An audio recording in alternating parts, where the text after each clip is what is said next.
Hi everyone, my name is Mateus, and today we're going to talk about video games. Mortal Kombat co-creator Ed Boon says the announcement of his studio's next fighting game will have to wait until 30th anniversary celebrations are over. Boon explained on Twitter that while he understood fans were anxious to hear about the next NetherRealm Studios game announcement, the studio would be focusing on the 30th anniversary of Mortal Kombat first. We know a lot of you are excited about the next NetherRealm Studios game announcement and it will happen in due time, Boon said. But first it's all about 30 years of Mortal Kombat. That's what we're going to celebrate and focus on. Our next game announcement will be separate from MK30th. Boon and NetherRealm have been tight-lipped when it comes to details of its next game, to the extent that it isn't even clear that it will be a Mortal Kombat title. Speculation suggested that NetherRealm's next game would be the third in its Injustice series of DC superhero fighting games. However, journalist Jeff Grubb claimed last year that NetherRealm was instead prioritizing Mortal Kombat 12 due to uncertainty over its future with parent company WB Games. Sledgehammer Games is currently working on a follow-up to Call of Duty: Advanced Warfare slated for 2025, a new report suggests. Reliable Call of Duty leaker Ralph Valve says that the studio is hoping to abandon the World War II setting of their recent work and return to the sci-fi setting that they left back in the mid-2010s. Ralph Valve's report suggests that Sledgehammer was originally planning a follow-up to the World War II-themed Vanguard, but that entry failed to sell well enough to justify that.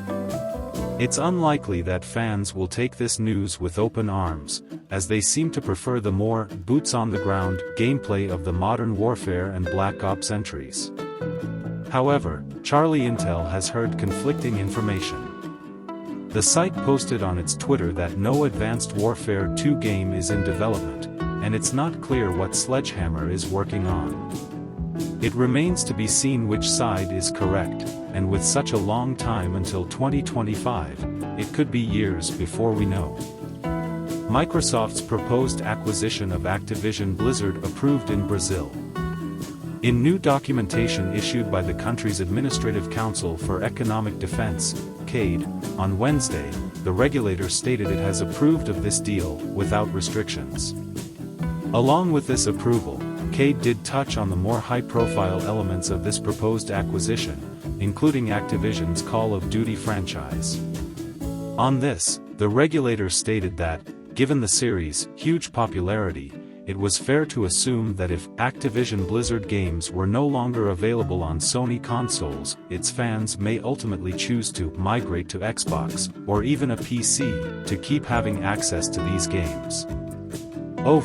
It went on to note that if games such as Call of Duty became Microsoft exclusives in the future, those loyal to other brands such as PlayStation could simply abandon the series and redirect their enthusiasm to other games available on their favorite console. CADE concluded, despite Microsoft having control of a relevant portion of the console and digital game distribution markets, downstream, the company would not have incentives to make it difficult for publishers competing with Activision Blizzard to access its platforms, as this would necessarily imply a reduction, in quantity and variety, of the catalog of games available in the Xbox ecosystem, making the company's products and services less attractive to consumers. With regard to the possibility of closing downstream markets, the analysis pointed out that, despite their relevance and popularity, Activision Blizzard games, and in particular the Call of Duty series, would not be essential assets to the performance of Microsoft's current and potential competitors in the console and digital game distribution markets, considering, in the latter, both digital stores and multiple game subscription services for PC and consoles. Thus, even if the Activision Blizzard game catalog were to become exclusive to the Microsoft ecosystem after the transaction, SG/CADE considers that such exclusivity would not result in a substantial reduction in the levels of competition in the downstream markets, even if it could translate into a competitive advantage for Microsoft. Meanwhile, the UK's Competition and Markets Authority, CMA, recently laid out a timeline for its second phase of investigations into Microsoft's proposed acquisition of Activision Blizzard, following concerns this deal could be deemed anti-competitive. A new Need for Speed will be arriving on PlayStation 5, Xbox Series XS, and PC this December, featuring the return of Criterion as the lead developer for the first time in close to a decade. Titled Need for Speed Unbound, Criterion's long-awaited return to the racing scene will utilize new-gen consoles and the Frostbite engine to deliver 4K 60 frames per second visuals in a free-roaming open world called Lakeshore. The physics will run at a high frame rate as well, offering more control and nuance to the physical movement of the cars, creative director Kieran Crimmins says. A trailer released Thursday offered fans their first look at the newly revamped art style, which is meant to reflect the franchise's return to its street racing roots as well as the input of rapper A$AP Rocky, who will have his own mode in the new entry. Its emphasis on art and graffiti will extend to the gameplay, with burst nitrous boosts rewarded for stylish driving. Need for Speed is about trendsetting. Need for Speed is about breaking the mold. Need for Speed is about rebellion. It's at the heart of that street racing fantasy, so we should be exploring new art styles and new visions and new ways the game can look, so that we can not only stand out from everything else, but also deliver innovation where we should be setting trends, Crimmins says. Online action RPG Babylon's Fall will shut down in February 2023, but PlatinumGames wants to keep creating live service games despite its recent failure according to CEO Atsushi Inaba. Babylon's Fall will have lasted just a year in the market once the game's servers shut down. However, PlatinumGames could learn from the failed endeavor to create a compelling new title. In an interview at VGC, PlatinumGames CEO Atsushi Inaba broke his silence a month after the announcement of Babylon's Fall's impending shutdown. Inaba is unable to comment on certain areas of games developed with partners like Square Enix, but he implies that restrictions placed by a publisher led to an undesirable situation in game development. He asks VGC and readers alike to inquire about the situation with Square Enix since the company is the publisher of Babylon's Fall. However, Inaba says PlatinumGames wants to keep developing live service games despite the failure of Babylon's Fall. The shutdown of Babylon's Fall has not affected the company's outlook on live service games at all according to Inaba. Inaba apologizes for the disappointment caused by Babylon's Fall, and he understands the frustration of dedicated players who purchased and supported the title. Although PlatinumGames is extremely sorry about the outcome of the product, the company wants to take what it's learned from the experience to influence future live service games. According to Inaba, PlatinumGames wants to develop live service games and put the company's efforts into moving forward with the live service initiative. PlatinumGames plans to focus more on the core mechanics of its live service games going forward as well. Inaba says fun game mechanics and the performance of the live service itself are two major factors for creating a successful live service title. If one is valued more than the other, or they're not connected, the live service game may not turn out as intended. Inaba suggests the disconnect between the two factors led to the downfall of Babylon's Fall, and PlatinumGames may look back on the situation going forward into new projects.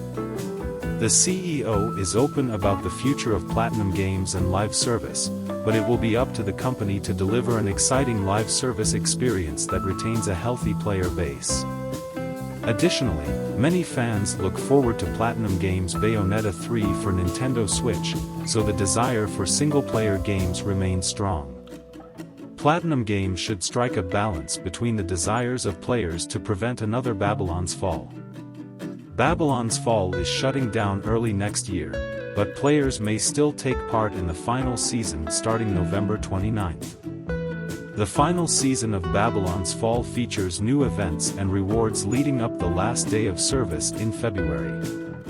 A new patch for Spider-Man Remastered PC now includes an option for PSN integration. Patch v1.1006.0.0 will allow players to link their Steam and PlayStation Network accounts together, a feature that is completely optional but will award bonus items for doing so. Once you pair your PSN account to Spider-Man Remastered on PC, you'll get the Concussive Blast gadget as well as the Resilient Suit.